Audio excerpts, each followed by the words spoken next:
Welcome, here I've got POCO X3 and I'm gonna show you how to change the speed of the slow motion recording at this device. So at first we have to tap on the camera button here to open it, and for now we are in the standard photo mode, so let's change it to the slow motion. We can do it by using this settings bar and just simply going to the right to more. Here we have access to other modes of this camera. One of this is the slow motion, so let's tap on this.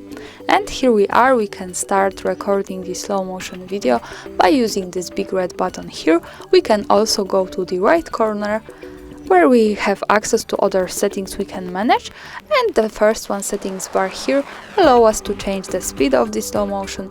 We can pick from 120 fps to 140 fps or 960 fps. So this is how it works here.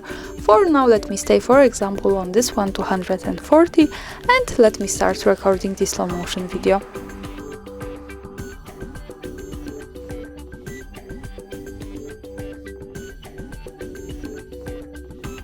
Now stop, and now let's move here to the left corner at the bottom. When we tap on this icon, we get quick access to the gallery, and this is our video. We can play it by tapping on the center.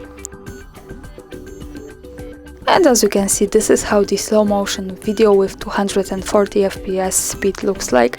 That's all, thanks for watching, subscribe our channel and leave the thumbs up.